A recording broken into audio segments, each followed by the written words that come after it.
Hola de nuevo, solamente una verificación antes de continuar.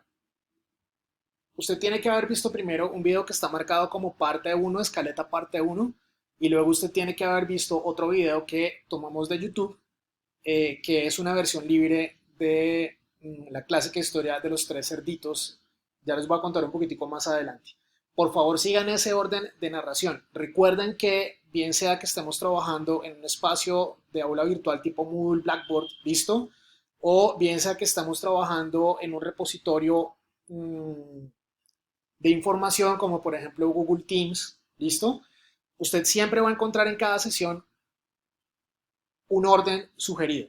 Si estamos trabajando en Moodle, seguramente ese orden sugerido lo va a dar el mismo Moodle, ¿sí? Trate de seguir de manera secuencial, dependiendo del número 01, 02, 03, listo, los contenidos que están ahí. Si estamos trabajando en Google Teams, usted va a encontrar un archivo de Word y en ese archivo de Word le van a dar la sugerencia, primero vea esto, luego vea esto, luego vea esto, ¿cierto? Porque Google Teams no permite, por ejemplo, compartir links eh, de documentos o de información o de videos o de lo que sea que estén alojados en otras plataformas. Esto sí lo puedo hacer en Moodle o en Blackboard, pero en Google Teams no es posible. Por eso, en este caso, se incluye también un documento de Word en donde se le sugiere el orden a seguir para ver los contenidos de cada clase. Sea este caso, por favor, procure siempre seguir el orden sugerido para que todo tenga lógica. Entonces, ahora hablemos un poco de este video de los tres cerditos. ¿Listo? Acuérdese, puede pausar esto, devuélvase y ve el video si no lo ha visto, devuélvase y ve el otro material si no lo ha visto, y luego si volvemos aquí, tranquilo que este video no se va a borrar. ¿Listo? Y recuerde, todos estos videos usted los puede pausar, adelantar, devolver, lo que quiera. ¿Vale? Hablemos ahora de los tres cerditos. Esta versión tan particular lo hizo un grupo de gente que se llamaban Green Jelly, la gelatina verde. Ellos se hicieron muy famosos empezando, bueno, ya como a mediados, diría yo. No, mentira, si esto fue como casi empezando la década de los 90. ¿No? ¿Por qué? Porque ellos sacaron a la venta un VHS. ¿Saben qué es un VHS? Yo creo que no. No importa. El VHS era un casetico de video, entonces usted lo metía en una cosa que se llamaba videograbadora y usted ahí podía ver cosas, ¿no? Entonces, antes de Netflix se hacía así, o sea, usted le alquilaban películas en VHS o en beta. Bueno, no quiero reconocer qué tan viejo estoy, pero el caso es que ellos sacaron un cassette de VHS y el objetivo de ellos era simplemente ser una banda, de acuerdo, de rock cómico, entre otras cosas, porque todas las canciones y todos los videos que hicieron son como medio chistositos. Eh, pero ellos solamente querían sacar el video y ya. O sea, ellos no querían hacer giras, no querían hacer toques, no querían sacar discos, no, simplemente era, vamos a hacer un proyecto audiovisual, o sea, esto nació, fue como un proyecto audiovisual, no como una banda. ¿Mm? Y a partir de ese proyecto audiovisual, básicamente lo que hicieron fue usar como formato el videoclip y presentaron una secuencia como una historia a partir de esos videoclips. La cosa fue tan exitosa que después les tocó sacar discos y les tocó hacer giras porque la gente los quería ver en vivo. Eh, y pues esta es la banda sonora de ese primer video que ellos sacaron que se llama Serial Killer, o sea, el asesino del cereal, no el asesino en serie, sino el asesino del cereal, sino que la pronunciación en inglés es la misma, entonces por eso básicamente es un juego de palabras para que entienda la gente de entrada que el concepto de esta vaina es cómico. Eh, Incluso esta banda sonora tiene canciones adicionales a los videos que ellos lanzaron, les tocó. Pues obviamente tienen que generar nuevo contenido, entonces ese nuevo contenido tiene que tener más cosas para que la gente lo quiera comprar. Pero pues fue un proyecto muy interesante con un concepto muy bien definido y lo chistoso es que yo conocí esto fue porque tal vez ustedes lo vieron, yo estaba en la adolescencia, pero muchos programas infantiles en su momento tomaron ese mismo video y lo publicaron como si fuera contenido de un programa infantil, a pesar de que esto había sido diseñado para adultos. Muy curioso el tema, porque yo no sé si fue como torpeza de los directores de esos programas infantiles que lo metieron sin pensar, o si los directores de esos programas infantiles tenían como un pensamiento un poco de avanzada y entonces dijeron, no, pues esta es una historia chévere, es un reencauche y de una u otra manera pues también vamos a lavar el cerebro a estos niños para que sean más pilos, más inteligentes, yo qué sé. Bueno, el caso es que lo hicieron. Y esto fue un boom y fue un éxito en todos los programas. Yo creo que en todos los programas infantiles de esa época pasaron este video en algún momento. Fue un hit impresionante. ¿Por qué lo traigo? Además de que me gusta mucho Green Jelly y el concepto que está detrás, eh, lo quise traer porque es una historia que todos hemos escuchado al menos una vez en la vida. Entonces, esto nos va a ayudar justamente a entender cómo esto funciona para pensar cómo yo armo mi escaleta a partir de escenas, que son mi unidad narrativa, a partir de esa suma de esas escenas que me forman una secuencia y a partir de la suma de esas secuencias que me forman la escaleta, y esa escaleta contiene todo mi argumento. ¿Listo? Vamos a ver entonces cómo funciona este asunto. Entonces, primero pensemos en las escenas.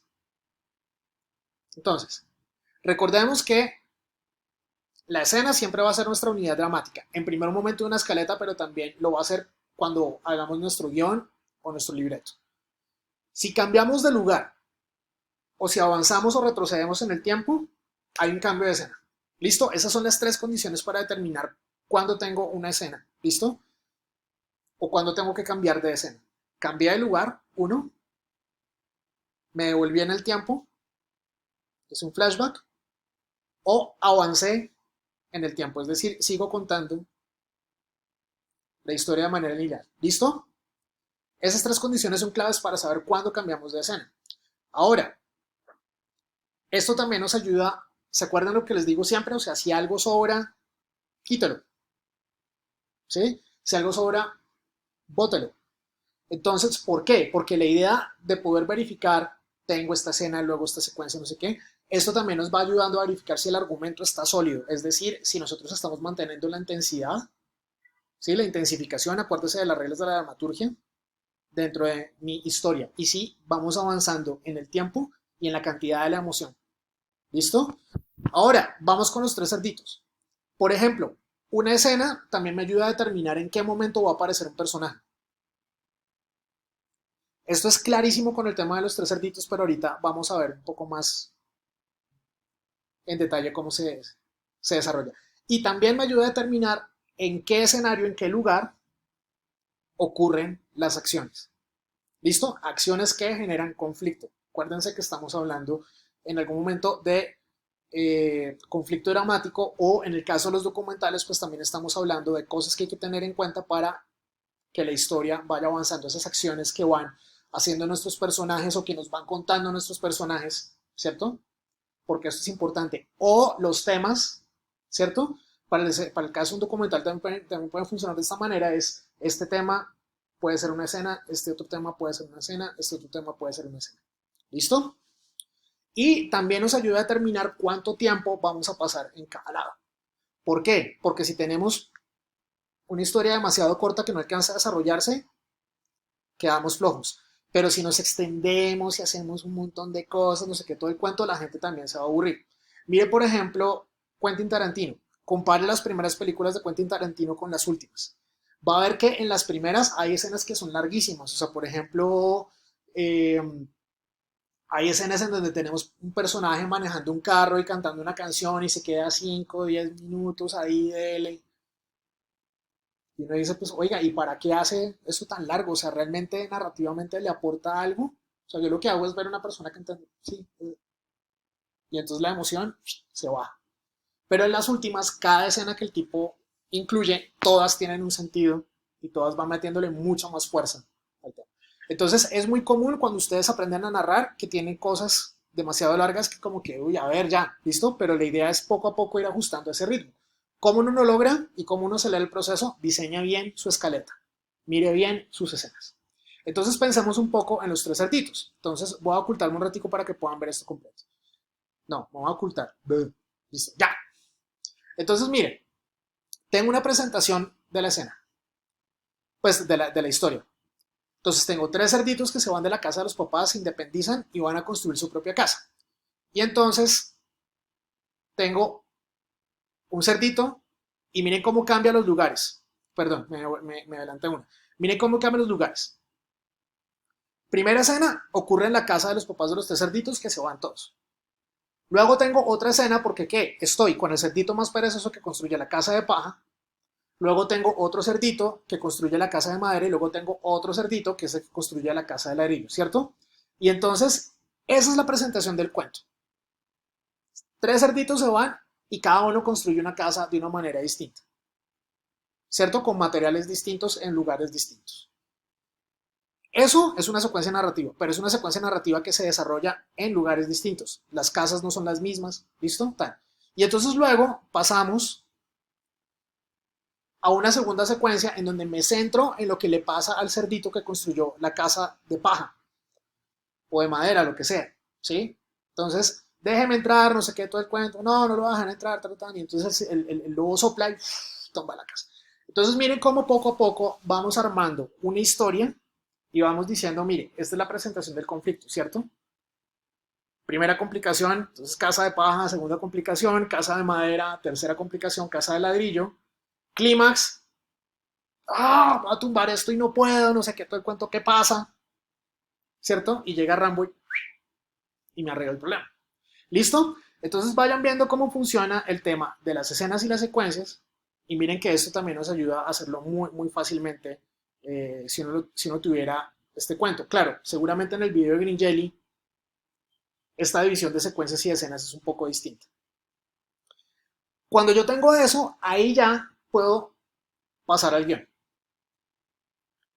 El guión es el documental o en el caso de las personas que están haciendo ficción es nuestro producto ya en potencia. Es la parte anterior que tengo que resolver para coordinar y ordenar todos los contenidos, todas las fuentes, los recursos sonoros, los personajes, las escenas, las secuencias, etc.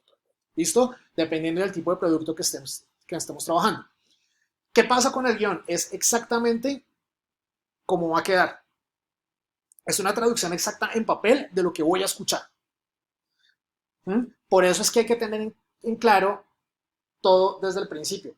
¿Listo? Por eso es que hay que tener la escaleta lista, hay que tener el argumento organizado. Pero además de eso, es un documento que se tiene que interpretar muy fácil.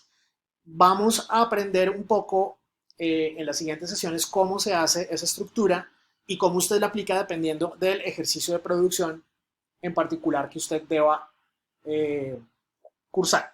Pero además es un documento que, a pesar de que en algunos casos es un guión de hierro, ¿cierto? O sea, usted hace tal cual lo que dice el papel.